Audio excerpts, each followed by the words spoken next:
Let's talk about fluent speaking.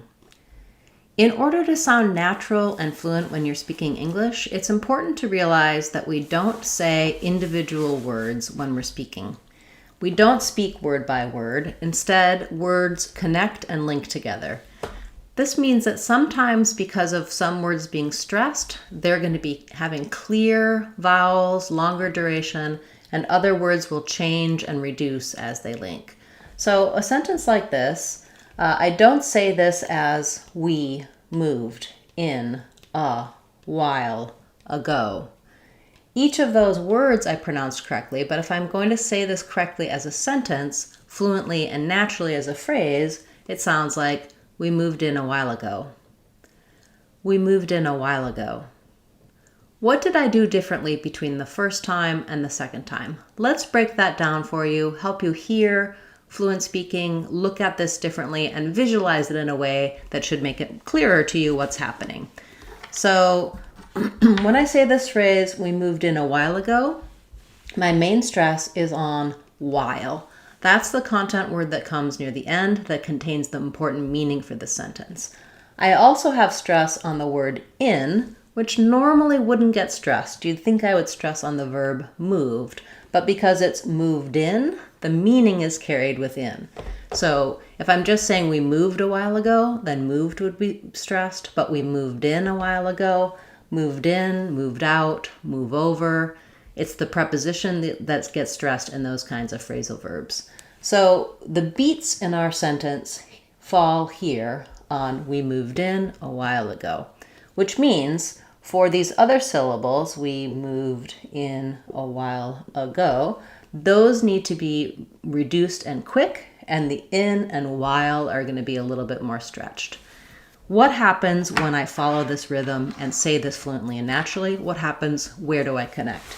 I'm going to rewrite this for you in a way that shows you it all connected and might help you think about where we link. So moved in is going to link, and that D jumps onto the word in. Moved in a, the N is going to connect to the sound. In a while, that also connects. While ago. So we moved in a while ago. All of those things are linked and connected. If I were to rewrite this in a way that might help you to pronounce it with all of the correct sounds and the correct rhythm, I would probably write it like this. We moved in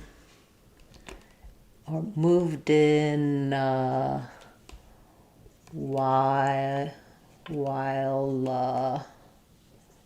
ago. A while ago. Okay, so we moved in a while ago. We moved in a while ago. Look how different this is from this, right? First of all, we don't even really have much many breaks here. It's all fairly connected. We moved in a while ago. We moved in a while ago. But when I see it this way, I'm going to be more likely to be able to say moved in naturally because my D is going to link. I'm not going to have trouble with moved, the V and D combination. If I just have to say moved, that's tough for a lot of people, but moved in, much easier to get that V, D cluster because I'm thinking of this as a new, fresh start. Moved in, moved in a. A lot of non-native speakers have trouble with the N on the word like in, and they may not pronounce that correctly, but when they're saying it as inna, linking them together, it sounds more natural, more fluent, and they're more likely to get it correct. While. Again, this final L, if I just have to say while, that word can be really difficult for people, but when I link that L to the next sound, while, it turns into more of a starting L, an initial L. It's easier for people than just saying while. In while, there's a lot going on before that dark L. While ago. I'm just using a nice light, easy L here at the start as I connect those two. So it's not necessarily possible every time you're going to be speaking to be breaking down, rewriting, visualizing, but I hope that when you look at this sentence, it serves as an example for you to think about that we really are not breaking in the same place in speech as we are in writing. So if your skills and your grammar, your vocabulary are high, you can write natural sentences easily, but you feel a disconnect between when you're writing and reading versus when you're speaking, this may be one of the issues that you need to address, looking at linking, reductions, and how we connect. Not a lot of reductions here in this phrase, although these schwas in while and ago, while ago, and inna, those tend to be, you'll find more success being able to be quick and unstressed on those as you're linking them together. So not a lot changes, except that if you visualize it this way, you're going to really hear and feel those sounds sound more natural and fluent. Another strategy I'm going to suggest, besides visualizing it in a new way and looking at how we can connect and how we link, is to, again, focus on where the stress goes and practice breaking down the phrase. So I would start with a stressed word, while, and then tack on what comes before and after it. So try while ago, a while ago, in a while ago, moved in a while ago, we moved in a while ago. So there, because my brain knows that I'm heading towards while, that's where my primary stress is in this phrase. As I'm adding the other things, it's easier for me to go quickly and link on them because I'm still going to be holding and stressing more on while than on the other words. You can also break it up and just do in, moved in, we moved in. We moved in a while ago. We moved in a while ago. So breaking down the sentence into its phrases, into its thought groups, linking between those thought groups and within them, then building up to using longer sentences. Really just thinking about where can I connect and naturally not have breaks for between words and between phrases, except for between thought groups and phrases where it's helpful for the meaning and the ideas. Okay, so I hope this helped you look at a big difference between written speech and spoken speech on a fairly simple everyday phrase where you might not realize what the rhythm should be or how we connect those. We will be talking about this topic, and I do have a video I'm excited about that's coming up that's going to show you a bunch of tips for how to actually implement some of these changes to your fluent speaking and your American accent. That'll be our new video dropping on Tuesday, so check that out. Channel members have a sneak preview of that. You've had a look at that video so far this week, so if that's something you're interested in, seeing videos before they release on the channel, click on the join button to learn more about membership and what we offer there. Okay, nice to see so many of you here this morning. Welcome. I hope your Saturday is going well so far, and I'll turn to your questions now. Wonderful to see you. Thank you. Question about how to know where the stress is. So in general, how to know where stress is in a sentence is that we stress on what are called content words. So that generally means nouns, verbs, adjectives, adverbs, question words. And these are the words where there's more content to it or where the meaning lies in the sentence. So in my last example, we stressed on in, which normally wouldn't happen, but because it was moved in, the stress fell on the whole phrase moved in, and within that content word of the verb, we stressed on the in. If we didn't have in, we would have stressed on moved. So throughout the sentence, all of the content words tend to have a little bit of stress, but our primary stress is going to be on the last content word of a thought group or of a phrase. So even though I might have a sentence like, my favorite shirt is dirty. If I were to break this down and look at where are my content words, favorite, the adjective, is a content word. Shirt, the noun, is a content word.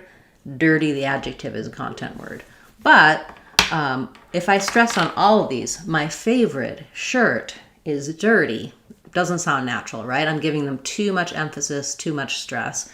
So yes, they may have a little bit more length than my shorter non-content words is and my. And is actually even a verb, so you could consider that a content word. In this case, it's not an important verb.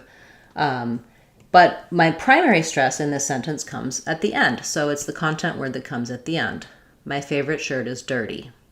My favorite shirt is dirty. So dirty is going to be longer, and these other syllables will go by faster.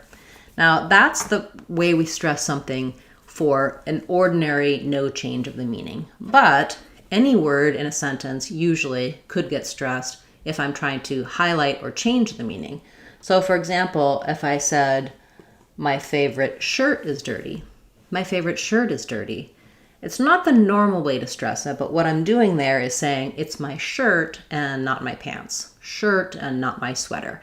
So it's highlighting that information, changing the meaning a little bit to tell you that this is more important than it normally would be. Or if I were to say, my favorite shirt is dirty, I would use that when you were saying, is it your red shirt that's dirty? I'm saying then an implied, no, my favorite shirt is dirty, highlighting favorite. Or I could even stress a non-content word, my favorite shirt is dirty, meaning your favorite shirt is dirty, mine is too. So there's a number of different ways we can stress, but for the general ordinary pattern, we want to stress the last content word in a phrase.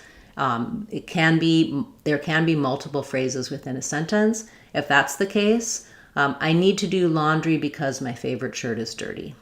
I need to do laundry because my favorite shirt is dirty.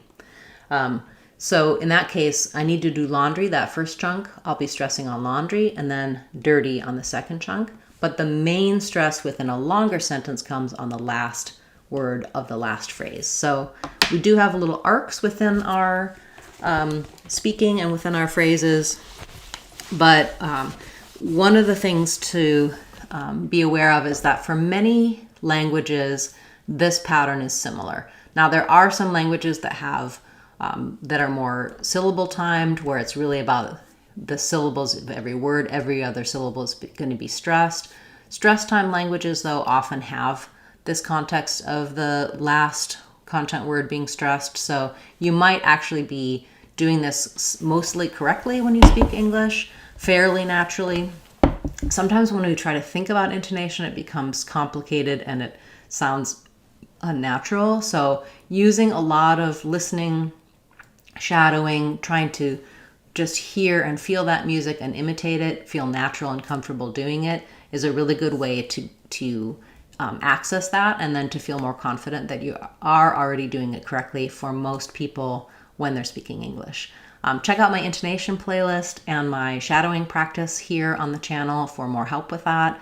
Also, in our Real Talk course on speechmodification.com, I'll walk you through reductions, linking, and shadowing so that you can get some of those skills and build that confidence as far as being able to stress the correct words. Because we can't really think about it as we're talking. I can't plan my sentence and know where I'm going to be stressing. I need to have some of those rhythms just underlying, coming out naturally. Thank you for that question, and I hope that helped you understand where to stress. Okay, we have a question about the word trivialize. Trivialize. So let's look at how to pronounce trivialize. We have first syllable stress in trivialize. The letter I says the I sound.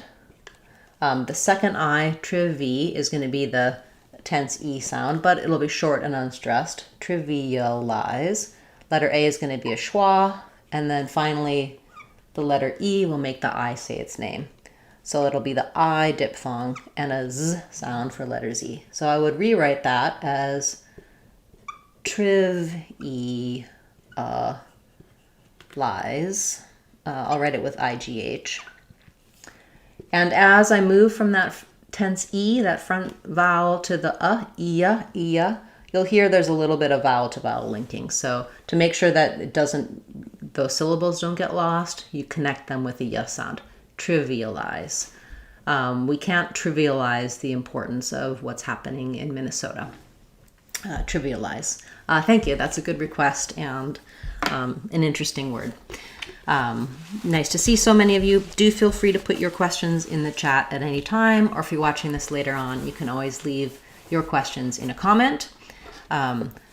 Let's see. We have a question about the NG sound in a word like strong when it links to a vowel like in opinion. Strong opinion. Can I pronounce the G?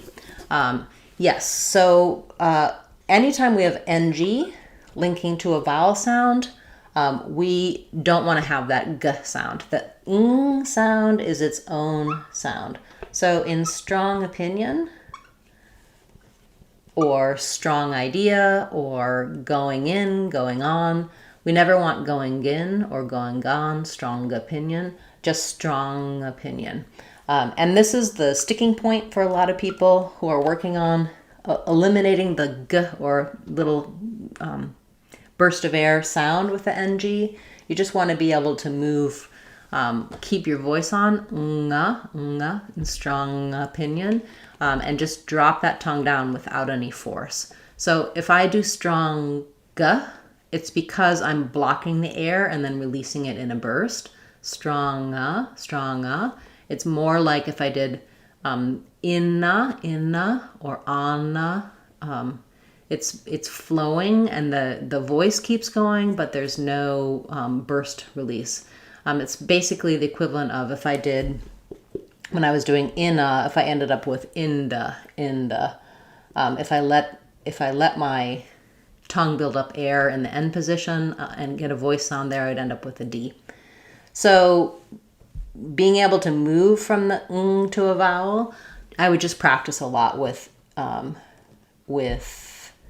doing it, going in, going on, and try to eliminate any little trace of a g sound as you're linking from ng to vowel sounds. I am planning to do a podcast video on this, excuse me, with some specific practice, going through, working on, doing it, excuse me, with common everyday verbs and ng words, but it also is true for words like long, strong, hang, rang. Anything with an ng at the end is never going to have a g sound. I shouldn't say never. The only exception would be in the middle of words. Some words like finger and hunger, those have an ng plus a g. But a word like singer is just the ng to the sound. So sometimes practicing in the middle of words can also help you when it comes to having to link from the ends of words as well. So watch for an upcoming video on this topic. My podcast videos are generally less explaining and more just practicing, shadowing, really helping you nail those difficult patterns. And that one is been on my to-do list for a while because a number of my clients would benefit from it, as well as many of our viewers here. Thank you for bringing up that question. That's a good one. Okay. Let's see. We have a question about the word ambivalent. So in I have to check my spelling, ambivalent. Let's look at how to pronounce ambivalent. So we have biv, the second syllable is stressed here, but we do still keep the clear a in this word. So there's a little secondary stress on that a vowel, black cat vowel, like in the word am. Main stress on biv with the I vowel, like in it. My letter A is going to be an unstressed schwa, and biv. And then I'll have another schwa for the final syllable. You might even notice that there's barely any vowel there, lent. It's going to be a really, really short reduced sound. So I would write it like ambivalent.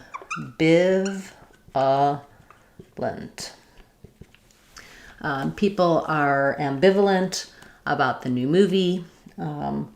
I have been so overwhelmed by the news, I'm almost ambivalent at this stage. Yeah, very good word. Thank you. If I have time, I'll come back and cover your other words. I want to make sure I get to everyone's questions today. So if you have multiple words, prioritize, put your most important word first. And as I said, if there's time, I'll come back and answer questions about your second and third requests. Okay.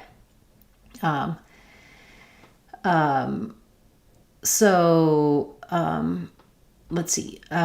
We have a question about tongue tip when producing the voiced th in watched the video. Watched the video. Yeah, that's a tough combination because I'm doing watched, where I need to make that t sound with my tongue tip behind my teeth. And then when I go to the, generally speaking, when we're doing the word the, no matter what the context, the tongue tip should be between the teeth, the. But when I say watched the, if I'm going to say the T and the TH, I'm going to end up kind of having to move my tongue fairly quickly to that position. Watched the. So you're going to end up with a little watched the. So you'll see if somebody's saying watched the video, if they're trying to be very clear to make sure that it's past tense, you'll hear the true T. Sometimes people will cheat this a little bit and it'll almost sound like watch the, even for the past tense. Yesterday I watched the video. Probably better to try to keep that T in there, but sometimes it's hard to hear the difference between when native speakers are saying watched the and watched the, watch the. So that is one cheat, but we tend to not cheat the TH and we cheat what comes before it in order to get that tongue tip between the teeth for the.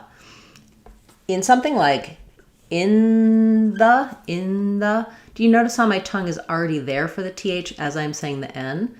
So if I were to just say in, my tongue tip goes behind my teeth. But when I say in the, I use further back on my tongue to form the N. So I still seal off behind my teeth, but not with my tongue tip any longer. That makes my tongue tip ready to be in the position for the TH sound. I don't think I can really do that with watched the. No, I tried. You need the tongue tip behind the teeth for the T, or you're not going to get that nice burst of air. So it's just having to do a fast movement between the T position and the TH position there. I think I have a video about watched it and watch it and washed it, talking about how to link those to a vowel. But yeah, moving from the T to TH can be difficult. And I do have a video here on the channel talking specifically about linking to TH sounds. So that might be helpful for you if this explanation wasn't quite enough. Okay, thank you for that question. Let's see, we have a question about is of course pronounced with an F or a V sound. So of course. So I was about to write course with a K. I was thinking about the sound, and it has a U as well. So of course. Yeah, I think what you're noticing there, if I'm saying the word of by itself or of a, think of a, then it's clearly easy to hear that V sound because my voice just stays on between vowels. Of a, think of a. But if I'm saying of course, I am using the V sound there, but it's going to get devoiced a little bit because my next sound doesn't have voicing. So of it, stronger V, of course. I'm not doing of course. If you were truly hearing an F, you would hear noisy air, like of course. It's not a strong V, not of course, but it is still voiced. As you're trying to say it, one of the things that we do to mark voicing at the ends of words is holding our vowel a little bit longer. In a word like of, it's always going to be pretty short duration, of course. And that may also contribute to your ear hearing it a little bit like an F. I also think for a lot of people, just realizing that the word of has the and the V sounds is news because of how it's spelled. It just doesn't make sense to spell it with an F and say it with a V, but we do. So the spelling may be distracting a little bit. But if I did say it with an F, it would sound like of course. The way I normally say it, of course. So kind of a weak V, just like we use the weak Z at the ends of words. It's not a strong, long voicing, but it's also not devoiced. There's not that noisy air that marks the F sound. Yeah, great question and good observation. Thank you. Okay, we have a question about entrepreneurship. So let's see, I'm going to actually come back to yours because I do have a video for that here on the channel, and I want to make sure that I get to people who I've already answered one of your questions. So I will come back to yours if there's time at the end. We have a question about beautifying accent. So I guess that's beauty is in the eye of the beholder, right? Or the listener. But if you're feeling like the accent is really standing out, sounding harsh, not sounding fluent or natural, I would look for specific sound patterns that you might be doing that are noticeable to listeners. So looking at, are your TH sounds flowing sounds, or do you tend to stop them? Do your NGs have an extra sound? Are you saying thing or doing or just doing? So the accent sounding more beautiful or more natural tends to be in harsh consonant sounds, how we're connecting our intonation patterns, as well as having that flow. So I think if your speech is very choppy, very word by word, it's going to sound less nice, less natural. And without listening to your specific speech, it's hard to give you feedback on that. But generally speaking, I would say for me, the most important piece is to not be having accent errors that affect how well you're understood. If you're looking for that flow or getting that tone, thinking about just having a little bit of the melody of the speech can be useful, as well as watching out for sounds that really don't fit in the English. So if there's sounds in your native language that you're using in English that don't really belong, that's another thing to watch out for. On my website, speechmodification.com, I have some native language guides where you can look at what are the typical accent patterns based on your native language. And I also have a video here on the channel about where to start based on your native language, what things are going to be the most important to address for being well understood. And I would say if you focus on clear communication and being understood, that's going to help in general. And then some of those details, using videos here on the channel to help you look into those small details will help you have a more natural sounding accent. Thank you for your question. Okay.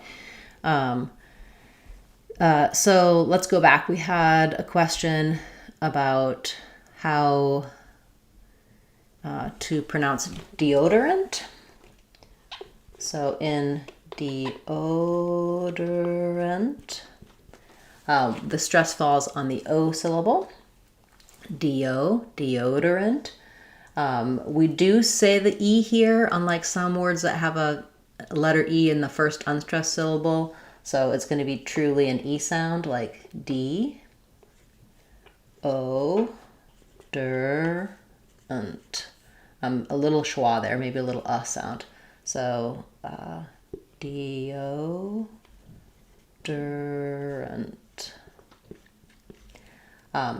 Again, as I'm moving from that E to the O, D-O, you're going to have a little yuh connecting those because I'm moving from a high front vowel to this rounded vowel, D-O, deodorant. She changed her deodorant. The deodorant was useful. Yeah, thank you for that. And then let's see, we have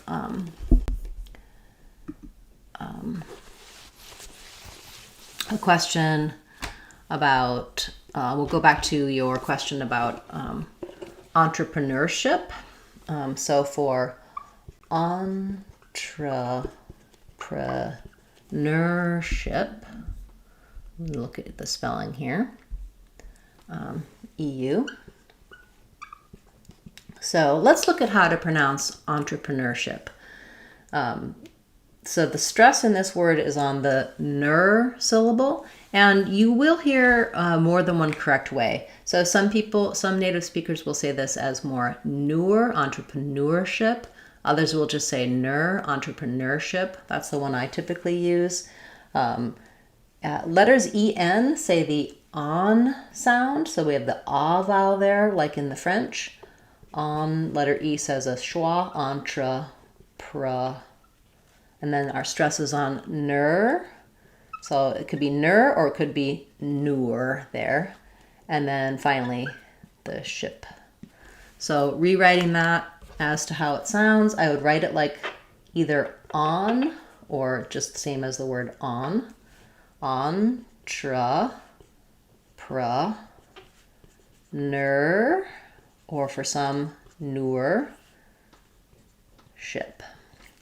So any longer word like this, you might find it helpful to take it syllable by syllable, go slowly, and then speed up.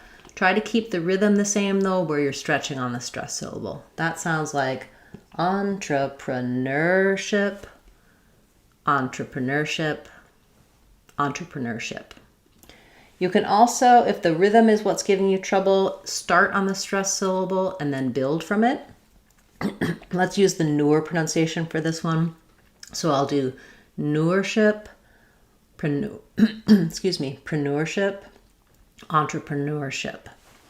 And then also for any word like this, once you master the word by itself, don't forget to try putting it in some short phrases, because you might find that you can say the word just fine, but then you go to use it in a conversation and you still struggle, or it still comes out with some errors. Excuse me. Thank you for that request. Definitely one of the more challenging words, and something that gets frequently requested here on the channel, both entrepreneur and entrepreneurship. And you can check out my longer videos on that as well for a little bit more help. Okay, and then we had a question about, going back to your third question, bewilderment. So bewilderment. So just like in the word bewildering or wilderness, we do have this W-I-L-D will say wild by itself, but it changes to willed in this word, bewilderment, even though it is the stressed syllable. And again, here we have an E with bewilderment. I do think this one does change to more of an I sound in the unstressed position. So we have bewilderment. So let's look at how to pronounce bewilderment. We have second syllable stress. First syllable is going to sound more like an I or an bewilderment, bewilderment. Stress on willed. This is just like the word will with the I vowel plus a D. And then short but still tight back sound, wilder. And finally, almost no vowel in that last syllable. In the dictionary, it'll probably show it with a schwa, but I like to write it with no vowel because we just go very quickly from the to the nt. Bewilderment. There's been a lot of bewilderment with the recent government actions. Bewilderment. Yeah, that's a good word. Thank you for that. And thanks for your patience as I covered some other people's words and then came back to yours. Okay. Welcome. It's nice to see everyone here this morning, and feel free to leave questions in the comments if you're watching this later on as a replay. And you can also put your questions in the chat if you're watching with me this morning, Saturday morning live. Okay. Looking for other questions I haven't answered yet. So we have a question about what are the rules when it comes to stressing phrasal verbs, compound nouns, and compound adjectives. So I have some videos for this on the channel, and we covered this a little bit last week. Basically what I'll say is that when you have phrasal verbs, the verb is still stressed in a sentence. So if I say, I'm going in, this whole thing counts as the verb going in, because the meaning of going in relies on the in. So my primary stress within the phrasal verb phrase is going to be on the word in. So if I just say I'm going, then going gets stressed. The stress is on the go. But I'm going in, I'm going to be stressing on in. Because you can hear where the meaning changes. I'm going in, I'm going out. In and out, or where the meaning is. I'm going over the documents. I'm going over, getting into. So it kind of breaks the traditional rule of little words like in, out, over, on, etc. not being stressed. But that's when they're being used as a preposition. When they're being used as part of a phrasal verb, then they get the stress because they designate the meaning between going in and going out, for example. For compound nouns, also tends to break the rules in that if I say I'm going to the store, or let's say I'll be at the store, going back to our earlier topic, store is going to get the stress here as the last compound, or as the last content word, the last noun. But if I'm saying, and so if I say I'll be at the big store. Big, even though it's an adjective, is not going to get the stress because store comes last. But if I say I'll be at the grocery store, these two words count as a compound noun. They count as one. And within compound nouns, we stress the first of the two nouns. So I say grocery store rather than grocery store. Not I'll be at the grocery store, but I'll be at the grocery store. So that error happens because your brain knows that in the ordinary circumstances, store is the last noun and it should get the stress. But when it's in a combination, a compound noun, even though if it's two words, when we have two nouns in a row, we stress the first noun. Same thing happens in compound nouns that are one word, like baseball or hot dog. We stress the first of the two words. And then we also stress on the second one in that we keep the clear vowel. So if I'm saying it's hotter today, I have no stress on this. Hot is long and is unstressed, hotter. But hot dog, I'm still stressing the second part of a compound noun because both nouns are needed. We need to hear those clearly to know their meaning. So baseball, hot dog, etc., or grocery store, all those compound nouns are stressed on the first of the two nouns with some secondary stress on the second noun. And then I'm going to have to look up what you were talking about with compound adjectives on the top of my mind. I don't know what that means, so I'll look into that and get back to you with some more information on that. Thank you for your questions. Those are important for a lot of people in understanding where to stress. Okay. We have a question about, is this really live? Yes, it is. It's Saturday morning here, and I'm live every Saturday, usually for about an hour, starting at 8:30 Pacific time. Yes, and if you have a question, feel free to ask it. And if not, if that's your only question, we are truly live. Okay, we have a question about what to do when we speak fast and can't pronounce some letters correctly. Yes. So what I would say there is that, first of all, try to speak less fast, which is not easy. I'm a fast speaker as well, and I try to slow down when teaching, and I don't always remember to do that. What I would say is if there's certain letters, certain sounds that are giving you difficulty, practice being able to say those sounds in everyday words. So, for example, if you're finding that as you're speaking quickly, you lose your TH sounds, it's difficult to do them, they drop or you mispronounce them, practice a ton with the words the, that, there,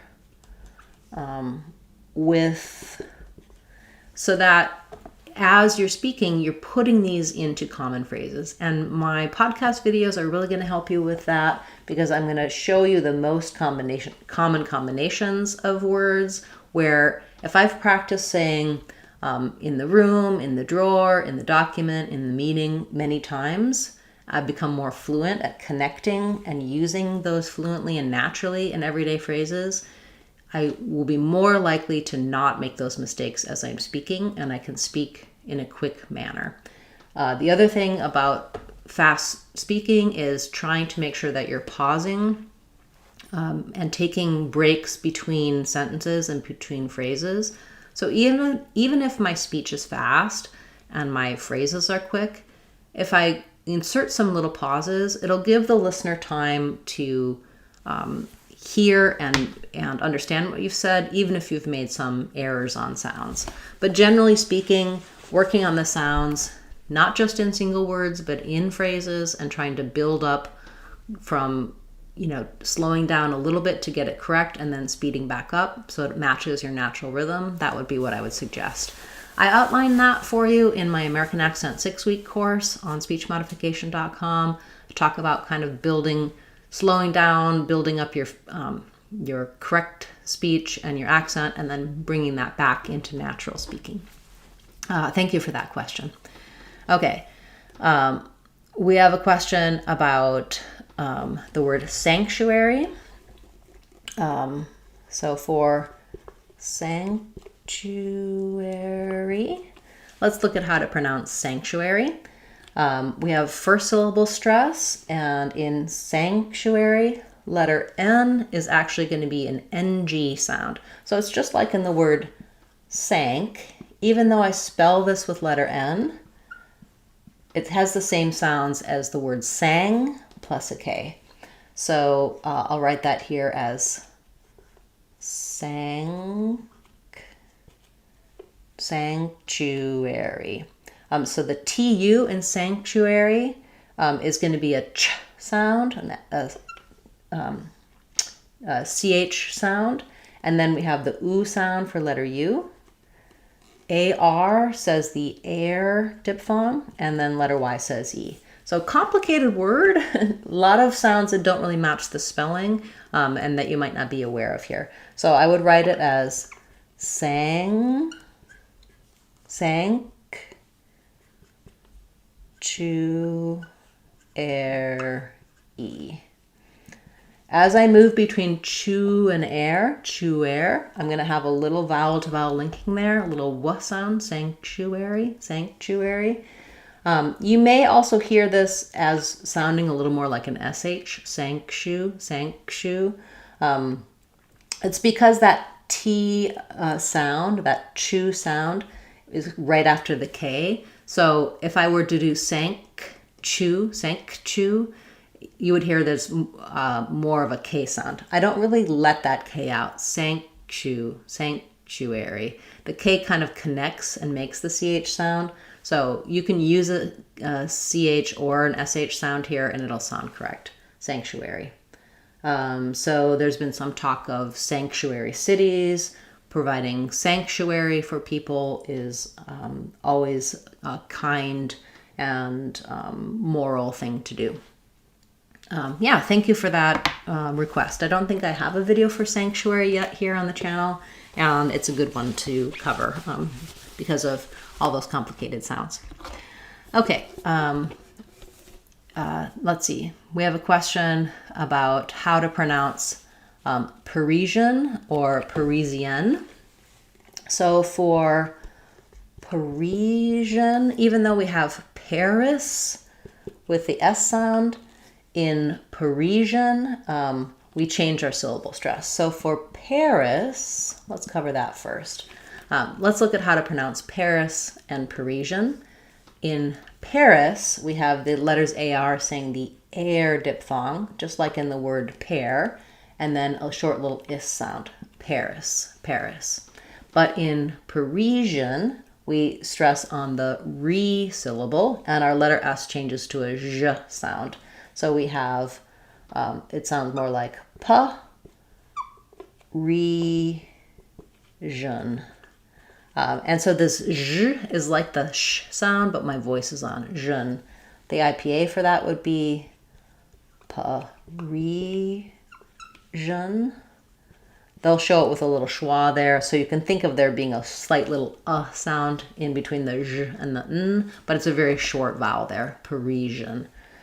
So the Parisian fashion scene, a Parisian address, etc. And then also, if we're talking about Parisian, So the French for that, Parisien, it's going to have a very nasalized sound. I think in English we say it more like Parisian. So this changes back to a Z. Parisian, Parisian. That one I have to double check. It's not something I use very frequently. But Parisian, yeah, I think it's Parisian and Parisian. I think we go back to a Z there. I'll come back to you with a response in the comments if I'm incorrect on that. But I'll have to look it up. Thank you. That's definitely a good, interesting topic. I appreciate you being here. Nice to see you. Okay. Let's see. We have a question about when to pronounce S as an S or as a Z. And is it a problem if I pronounce everything as a Z? Unfortunately, it is a problem because sometimes it changes the meaning. So for example, if I'm talking about the verb to use, I use it, I'm using it, but the noun, I have no use for it. This one has the S and this one has the Z. So that's a place where if I used Z for both, it would change the meaning of what I'm saying and be hard to understand. Also words like president versus precedent, or dessert versus, well, that one's a Z in both cases. I was thinking of desert and dessert. Now that's more the rhythm. So yeah, unfortunately with S and Z, letter S, it's just going to be a matter of memorizing which is which. I do notice some of my clients, once we start using the Z more, they tend to put it places where it doesn't belong, and then it does make it sound incorrect. So it is something to just work on.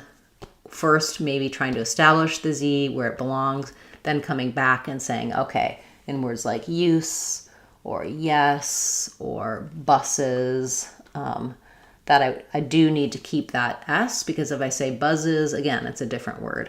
Not every single time will it be a different word, but it will be distracting and may make it difficult for people to understand what you're saying if you're using a Z when you should be using an S. So sorry to deliver bad news. How to know when to do which? There are some rules. Typically, if we have SS, it's often going to be the S sound, especially at the ends of words. When you look at plurals, depending on what it's following, if it's following a voiced sound, like room is voiced, that's going to be a Z. So if it's following any voice sound or vowel, you'll have the Z. If it's following a voiceless sound like hat or cook, those are going to be S's. So there are patterns that you can learn for certain places where we have letter S and letter Z, and then on certain words, it's really just a matter of memorizing which is which. I think the advantage to trying to memorize is that it's going to really help you tune in and hear those differences. So if I'm working on buses versus buzzes, the more I can refine that in my speech, the more I'm going to notice it as I'm listening. And then what you get is, if your ear can really hear the difference when people are speaking English, you won't have to do as much memorizing because your brain is going to start sorting those as two separate sounds. Right now, if it's kind of indistinct for your brain, then it's really hard. How do I know which is which? When you focus on it and really build some skills for hearing those differences, making those differences, there may be the occasional word that you're like, oh, I didn't realize that one was an S, or I didn't realize that one was a Z. But for the most part, you're going to start hearing things differently. Your brain, your ear is going to start questioning, and then things will fall into place more. So there is patterning there that will happen subconsciously as well. You don't have to learn every word there ever was and memorize it. Yeah, I hope that helps you. That's a great question. So let's see. Thank you for all the support, and I'm glad you guys are enjoying the videos, enjoying the live class, and it's nice to see so many of you here week after week. I really love these classes because they give me ideas about what to cover on the channel, so your feedback, comments on my videos are really helpful for knowing what direction to take with the channel and knowing what new videos to make. So do keep commenting, liking, sharing. It helps the channel to grow as well. Okay, we have a question about pronouncing the sentence, I can't take my eyes off of you. So, can't take my eyes off of you.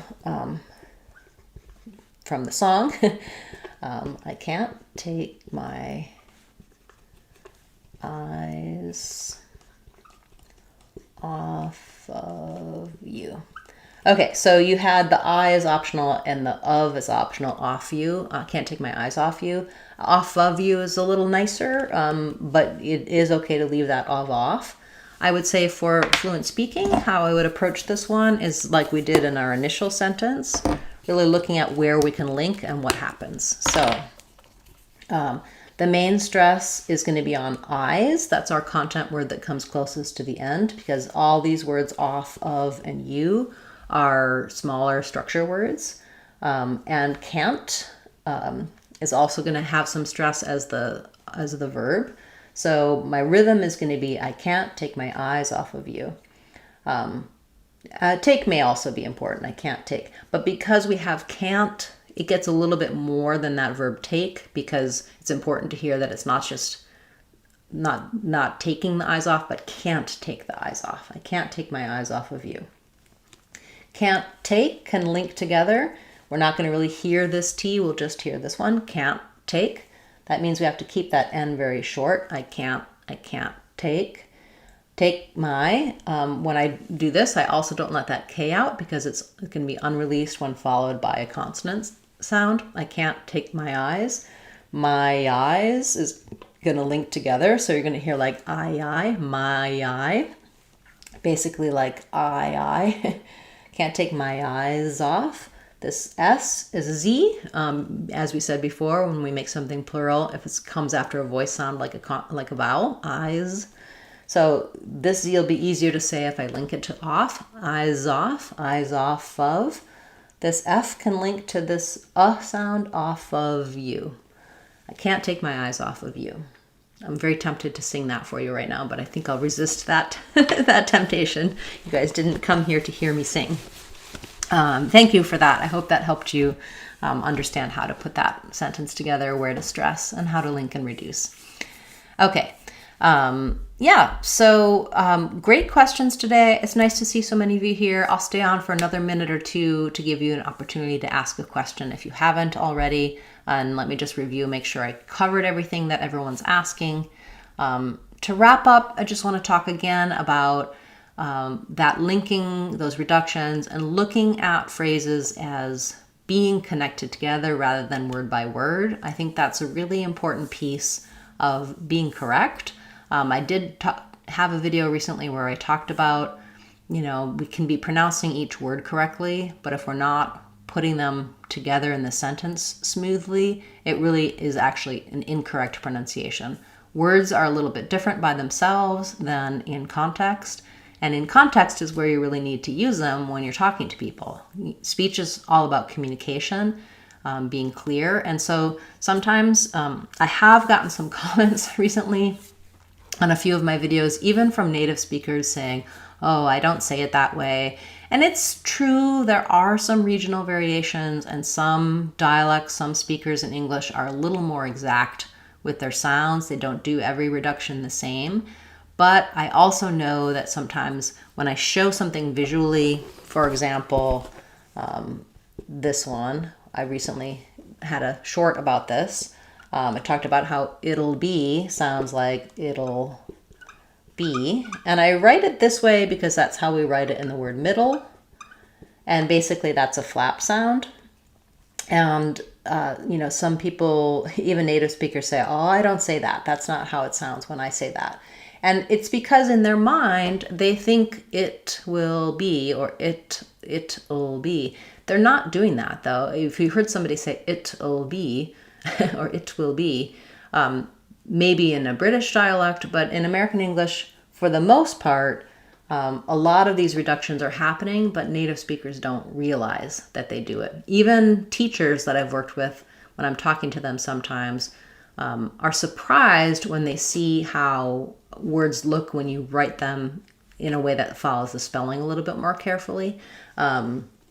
So as native speakers, we're not thinking about these things. We're just doing them because it's efficient and smooth for fluent speech to make these changes, to make these connections and reductions. We don't sit down and plan it. we look at this and our brain says the meaning it will be. Our mouth says it'll be, because that's just how it's efficient and easiest to say it when you're speaking with the American accent. So that's just a shout out to generally say that listen, use your ear, use shadowing, visualize it in a way that makes sense to you, and don't think of these things as being slang or incorrect or improper. It's really about sounding natural and being fluent and how people actually speak fluently in English. So that's just my my lecture on that topic. Okay. Yes, so we have a question about the word statistics. So let's look at how to pronounce statistics. In statistics, we have second syllable stress. The letter I says the I sound. Our first syllable is unstressed, which means letter A is going to be the sound. So we have statistics.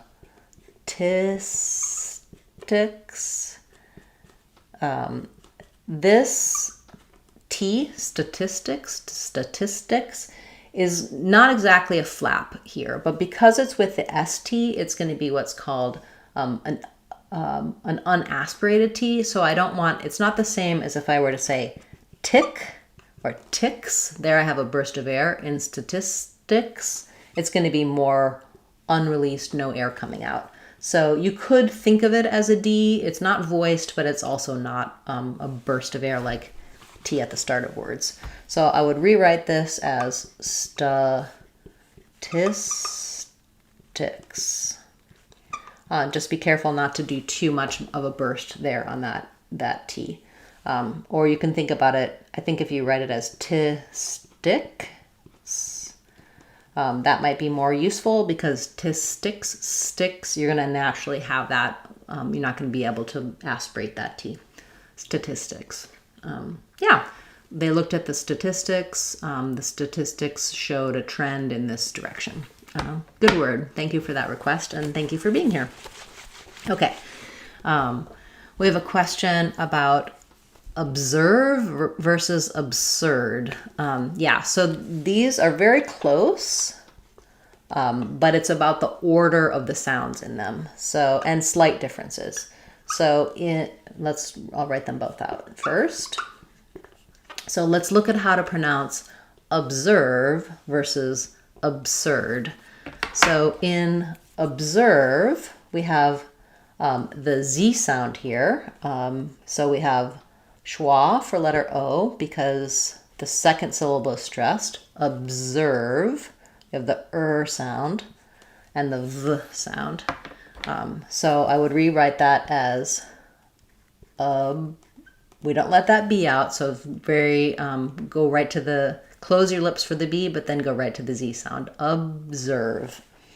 And stressing on observe.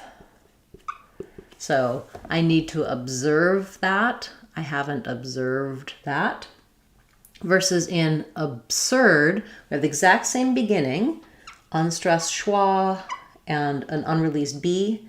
But then letter S in this word says the S sound. But then we have our and a D sound. So this one sounds like not letting that B out, and then surd. So think about it like the word sir plus a D. So it's absurd that I can't observe. I've never observed more absurd behavior than that. So I think yeah, the S and the Z are your main differences besides the V and the D at the end. Yeah, that's a good observation that those two are so similar, and I can see why you might be struggling with that a little bit. Thank you for that request. Okay, we'll take a couple more and then we'll need to wrap up for today. But as I mentioned, I have a new video coming out on Tuesday that's going to show you five strategies, 5 things to do to work on sounding more natural when you're speaking English, how to practice and kind of get a good routine going for working on your American accent. So I hope you'll check that out. And I'll be back again next Saturday with another live class. Okay, we have a question about mathematics. So in mathematics, we have first syllable stress. Both of these A's say the ah sound. This TH is voiceless. Mathematics, actually third syllable stress, secondary stress on the mathematics. This T is going to be flapped, sounds a little bit more like a light D, and that S is going to be an S sound. So I would write it as mathematics.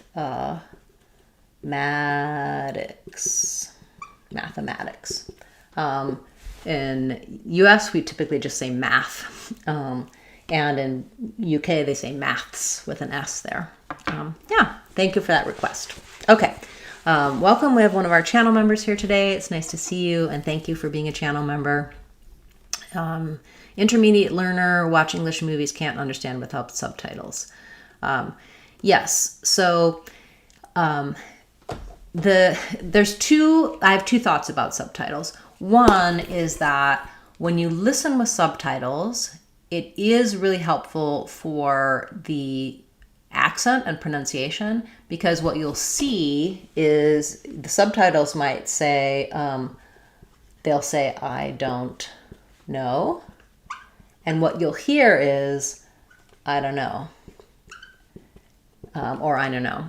So you'll be able to start pairing what you're hearing with what it means. Your brain understands this. When you just hear, I don't know, that might be part of why when you're listening to a movie or a TV show, you can't always get everything. This one you probably get, but there's going to be lots of cases where what it sounds like is not the same as if I were saying it more slowly, more clearly articulating every word. So number one, the reason to do no subtitles is to force yourself to just listen until you can hear what it means. I would do that for short times. So for a little bit, listen and just go back over, listen to the line as many times as you can and the context to see if you can figure it out. Then come back and turn on subtitles to check yourself. And also, what is good about subtitles is it's going to help you make a connection between written language, which you're probably more skilled at, and spoken language where you're struggling, spoken language and listening. So there are many advantages to using subtitles, but these, of course, I actually mean subtitles in English. If you're using subtitles in your native language, definitely stop doing that, because that's just translating everything in your mind. So use English subtitles. If you already are doing that, try it without those closed captioning or without that subtitles for short things to see if you can build up your ability to understand better, but then continue to use them to help you pair written words and spoken speech to get more to that advanced level of understanding how things actually sound versus how they're written out. Spoken words versus written words are quite different. I hope that answers your question. And also know that when you turn on closed captioning or English subtitles on some things, especially here on YouTube, they're not always going to be accurate. It's done by, usually people have automatic subtitles on, and so it's kind of pulling what it hears. So it's not always going to make sense when you're reading it. And you may have to go back and figure out, okay, what did they actually say? It doesn't match. I try to go through a lot of my subtitles and correct them where I find errors, but I can't do it for super long videos or for I can't always catch every mistake that the algorithm or that the automatic subtitles makes. So use the closed captioning with a little bit of a grain of salt. Even, I think in TV and movies, they tend to be better because they're checked and edited and produced, but I find errors there sometimes too. So great question, and I hope that helps you, and keep at it for working on being able to understand. It takes time, but when you challenge yourself, sometimes you have to just do something that's a little harder than you're used to get to that next level. And if you try it and it's way too hard, take it slow and just do it in small increments. Thank you, and thank you again for being a channel member. Okay. We have a question about why in excite the X is a KS, but in exist the X is a GZ. So there are some rules and patterns. In excite, we're going to have this sound for these letters, and in exist, we're going to have this sound for these letters. And what happens here is, notice that in excite, the X is followed by a consonant sound, but in exist, it's followed by a vowel sound. So when we have EX plus a consonant, we're going to have this sound, and when we have it plus a vowel, we're going to have the Z sound. Yeah, I think that's the main difference. There are maybe some exceptions there, and I do have a video talking about that rule for letters EX, but that's a great question, and these words look very similar, but the key is if this were just excite, then we would have excite, but because it's excite, we have that extra sound there, that extra vowel, that extra consonant letter, I think makes the difference there. Let's just check my logic and see another word. So yeah, if I have, for example, exert, exert, here it's followed by a vowel, so it says the Z sound. And if I have, what comes to mind is excrement, because the C sound, that is an ek sound. So the E, the I or the A is different, but it's still a K sound. I wish I could think of something better besides excrement, but expatriate, that's, yeah, anyway, so I think that's the pattern off the top of my head. I will go back and check that for you, and you can check out my videos. If you search on the channel page in my search box, put in letters EX, and you'll see some videos coming up talking about those patterns, so you can learn that pattern and that rule. Great observation though, great question. Okay, if we're talking about how to pronounce the letter S, the way that's pronounced is eh and s. So I would write that as S, like in the word less or guess. That's how I pronounce letter S. Yeah, so it's the F vowel, like in red. Yeah, okay. Comment about talking with AI in English for practice. Yeah, it's a great way to force yourself to have more conversations, speak out loud, see if the computer can understand your speech. Definitely a good thing if you don't have a native speaker to practice with. AI is probably second best. Okay, and to, without practice, reduce from level B2 to B1 without 1 day practice. So are you saying that you're finding that your skills slip if you're not practicing every day? Or I'm not sure exactly what you're asking there, so maybe clarify your question.